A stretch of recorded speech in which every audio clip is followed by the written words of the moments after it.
You have been sifting and sorting, and in the process, you've been launching these rockets of desires. And in the process, you've created a vibrational version of the reality that you are seeking. Now, we want you to understand that to you, it's a future version of a reality that you are looking for. But to us, it's an existing reality that you've already carved out that does exist. Can you hear the difference in that? When you want more money, you become vibrationally more prosperous. And even though you doubt it and you don't let it flow into your experience, you have become a more vibrationally prosperous being. So we began talking to you about this vortex. It's a vibrational reality that existed in part before you even came into this physical body, and that you've been adding to vibrationally ever since.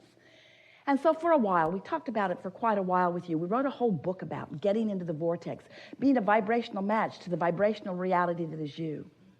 And after a while of listening to us, you were very kind and nice and patient with us as you were watching Esther wave her arm around about this place that you can't really see, while Abraham insisted that this is a vortex of creation and that everything you want is in there. And if you could just look more carefully, you could see it, that this is the vibration, this is the vortex, and you want to get in there, and you say, oh, okay. I don't actually see anything now that I'm in there. And then we said, of course, you don't see it or hear it or smell it or taste it or touch it, because that's all about the manifested version. In other words, the vibrational reality is, hear this, we're only going to say it to you 1,000,000 times. The vibrational version of it is, oh, we can't wait to tell you, and yet we want to let there be enough suspense that you remember when we do tell you. The vibrational version is unconditional. Now, there should be a lot bigger gasp in the room. Because what that means is the conditions have not been realized yet by you. You began saying things to us such as, Abraham, I'll accept your odd version of all of this. I can accept that I was something before I was this. And I'll even accept that that something still exists and that there is some relativity to it. And I guess I can accept that my emotions speak to that relationship. And I'll play your silly game. Okay, there's a vortex. There's a vortex, and everything I want is in it. So, Abraham, how do I get my money out of the vortex and into the bank? That's what I really want to know. And it's really what we want you to know. There's no satisfaction. You're physical beings. You've come forth into this physical time-space reality. You are creators. You have come to manifest things. It is never our intention to get you to just be happy with the vibrational version of things. We just want you to know that the vibrational version of things exists and that it does have a frequency, and that you've got to feel yourself to the frequency before there is a match and before it can be realized by you. If you want money and you're complaining about not having enough, your money is not going to come out of the vortex into your bank account, because there is too much vibrational discord going on with you. So over time, we've been explaining lots of different ways. You got to find the feeling of the money. And you say to us, and we understand, how can I find the feeling of something that isn't? And we say, but you see, you've trained yourself so conditionally. You have been such responders to conditions that you don't realize that you could respond to a vibration and create a condition. You did not come to face reality. You came to create reality. But you can't create a new reality while you've got your undivided attention upon the reality that exists. If you let what is be the reason that you offer the vibration that you offer, it's just going to keep repeating itself. Different places, different faces. Same scenario over and over and over and over again. You don't need our word for that. You know it. You've been living it, haven't you? Different places, different faces, but not much shifting.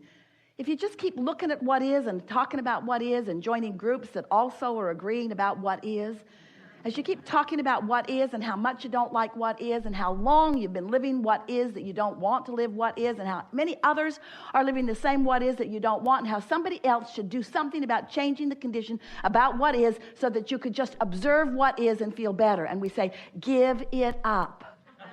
Give it up. You're only going to continue to perpetuate what is. And a lot of what is pretty sweet, isn't it? There's a lot of what is that you want to continue. There's a lot of what is that is good as it is and is getting better all the time. There is a lot of what is that is really the way you want it to be. But there is some of what is that is not the way you want it to be.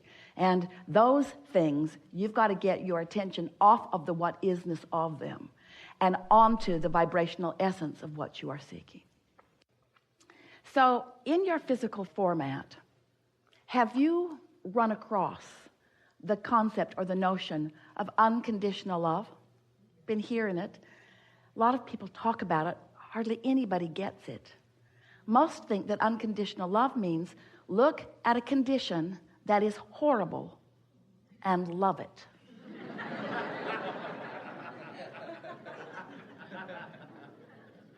So you need a lot of practice at that.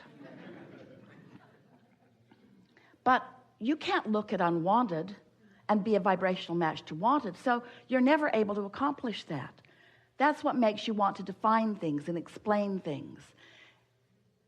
But we want you to understand that what unconditional love is, we're going to make it easier for you. Unconditional love, unconditional clarity, unconditional appreciation, unconditional alignment, because love and appreciation and clarity and eagerness and all of those words that describe good feeling, they all mean alignment with source, and that's what love is. Alignment, pure alignment, non-resistance. So unconditional love or clarity is about being in love or clarity. We have enjoyed this interaction immensely. But the words unconditional love are not just a goal for you to accomplish. It is also the process by which to accomplish it, all in the sentence. Unconditional love means love. We've enjoyed this interaction immensely. It means, do you know what it means? Can you feel what it means? It means withdrawing your attention from the condition that prevents the love. Unconditional love means there are conditions that you love and there are conditions that you don't love, but when you train yourself to sift and sort for the best conditions, you train yourself to be a conditional liver. You're looking at conditions, and if there are good conditions, you feel wonderful, and if there are not good conditions, you feel terrible, but then you have no control because your reality is full of conditions. Have you noticed? There are conditions everywhere. Don't turn on the television, whatever you do. It will bring a myriad of conditions to you. The television news networks, they scour the planet for things that they know will frighten you. And they dramatize them, and they put them on 24-hour cycles, and they put music behind them, and they bring them right into your living room, and they say, practice unconditional love. And we say, you just can't look at that stuff without the opinion of your source about it rising in a vibrational frequency that will let you know where you are in relationship with it, you see. So unconditional love means you got to decide that first and foremost you want to be in alignment, and if it requires withdrawing your attention from conditions that don't allow your alignment, then so be it. That's what unconditional love is. It's caring more about love than about perusing the conditions. It's about caring more about alignment or love, appreciation, clarity, than being right. Oh. That's hard to take, isn't it? When you decided to come forth into this physical body, you did not say, I'll go forth, I'll be born, splat. And I will find the right way of living, and I will convince others to come that way with me. You didn't say anything like that. You said, oh, what a wonderful world this is. The diversity of this time-space reality will provide for me the most wonderful format for new ideas to be born within me that can be realized by me.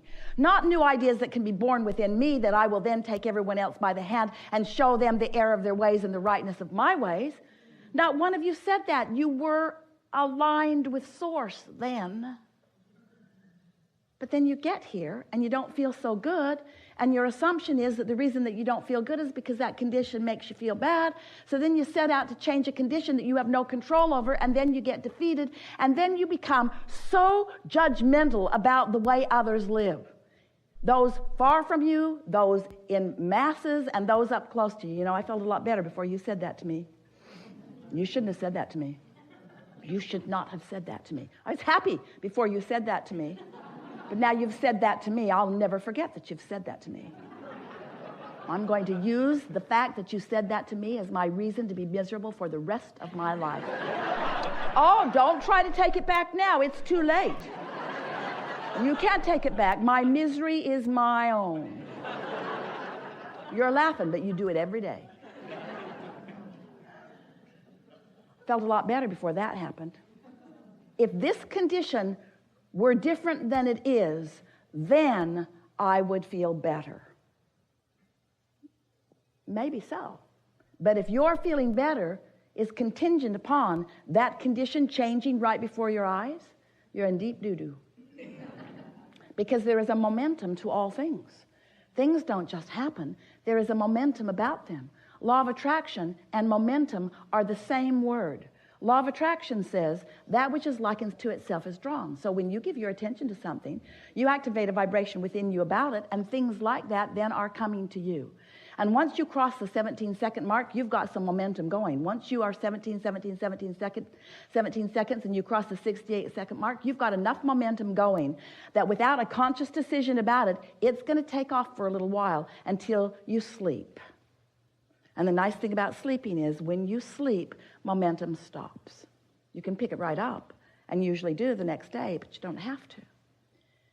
So as we're visiting with you about creating your own perception of reality, it may feel to you that we are trying to teach you how to control the conditions of your life. That isn't what we are wanting to teach you at all. We want to teach you to control your alignment with your broader perspective, because that's where your happiness is. The success that you're seeking is alignment. But then we have to say to you that once you consistently find that alignment, the conditions of your life will meld and mold and become vibrational matches to the frequency that you are predominantly offering. So you will change the conditions, but we want to say to you, you can't let the changing of conditions be the motive for the reason that you are finding alignment, because if the changing of a condition is the motive behind finding the vibrational alignment, now your attention is upon the condition and you cannot get there from there. You cannot get there from there. Then you step into what you call tolerance. You just put up with it. You fool yourself. You kid yourself. You use words. You get a smile on your face. Say happy-sounding things while you are emitting a vibration that is different from that. That doesn't work out very well, does it? So here's the basic statement that we want you to hold in your mind as you are moving forward forevermore. The universe does not hear what you say. The universe hears what you mean. And what you mean is what you're offering vibrationally. And you know what you mean by the way you feel. So if you are feeling uncomfortable about something, you have some refocusing to do in order to bring the discomfort into comfort. And as you begin to discover that you have the ability to bring yourself into that comfortable alignment, oh, then so many things that you've been wanting will flow into your experience.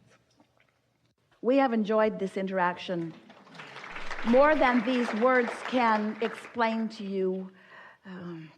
We are loving the resonance that you feel.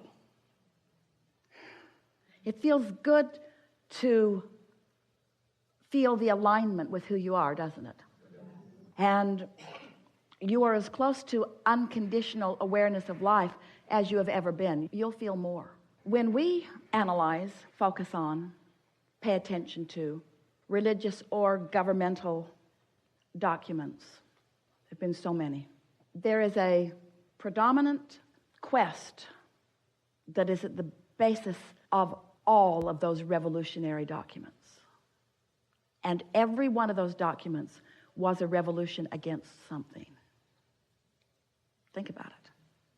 In that inspired revolutionary document was the natural, central, source-inspired understanding, awareness, determination.